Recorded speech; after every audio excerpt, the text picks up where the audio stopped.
Anybody could be that guy.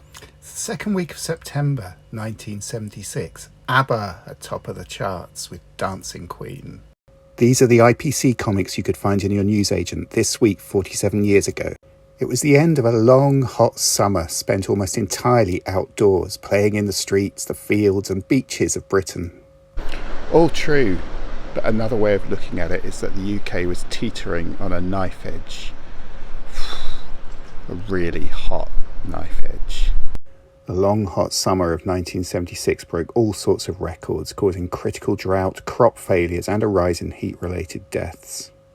Inflation was high, interest rates were increasing. There was a huge anti-police riot at the Notting Hill Carnival, and the British punk movement was starting to take shape. This was the week that one of Britain's most notorious comics was on release, the Kids' Riot cover edition of Action. There was a very British moral outrage about this issue of Action, a comic aimed at boys aged about 10 to 14. The Daily Mail ran a story headlined "Comic Strip Hooligans," condemning the comic. "Action comic is really dreadful. If the police don't already know about it, I shall be informing them," announced Mary Whitehouse of the National Viewers and Listeners Association. Another conservative pressure group, Dove, issued newsagents with stickers to put on the comic to warn off parents. IPC's managing director, John Sanders, appeared on the BBC's current affairs show Nationwide to witness Frank Boff tear up an issue of the comic on air. I'm inclined to think that something that upset such an axis of moral hypocrisy as Boff and Whitehouse and the Daily Mail probably isn't so bad, maybe more of a threat to establishment and authoritarian values than to the innocence of youth. Let's take a look at what all the fuss was about.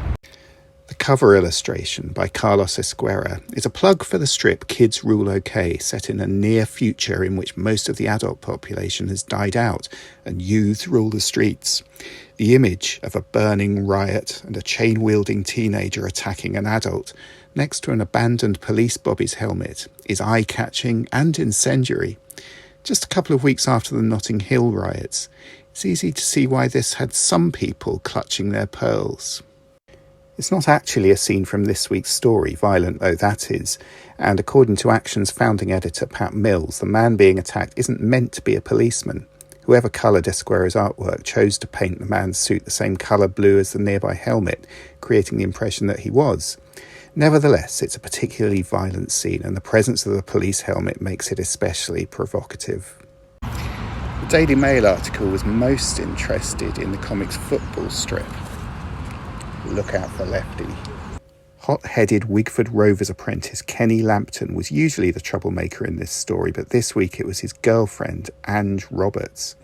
Watching a reserve game from the terrace, Ange throws a glass Coke bottle at one of Kenny's teammates. The player's carried off with blood streaming from his head.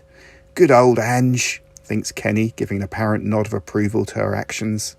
Football hooliganism, the violent subculture of organised fighting between fans of rival clubs, was at one of its peaks in Britain in the mid-70s, so Ange's bottle throw was easy picking for the Mail, who quoted Football League Secretary Alan Hardacre in their attack on Action.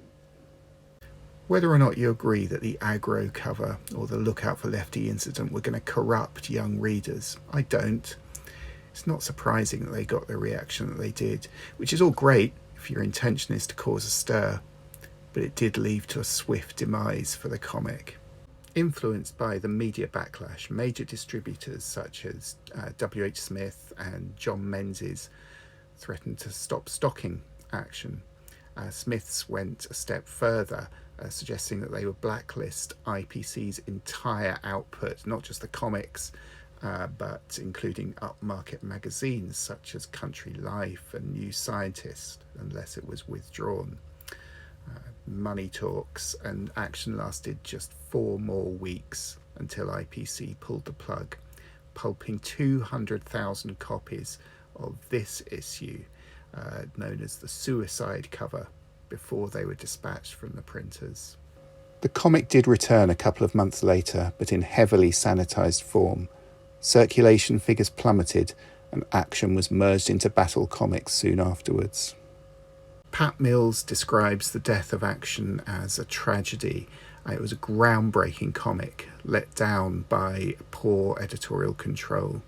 Steve McManus, who had been an assistant editor on the comic in its early days, says there was a recklessness among the editors who took over the reins in the summer of '76. Action had been conceived as a comic that reflected the violence and gore in popular films such as Jaws and Rollerball and TV's The Sweeney, and its editors were being encouraged to keep the fists punching, the guns blasting and the blood spurting to satisfy what it was felt young boys wanted at that point in time.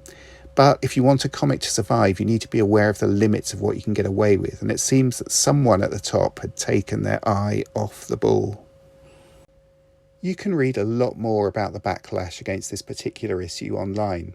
As a starting point, I recommend The Sevenpenny Nightmare, Fantastic History of Action by Moose Harris on downthetubes.net. There's a link in the video description. So I've been looking at those aspects of this issue of Action that made the headlines in '76, but to be honest, that's just the tip of the iceberg.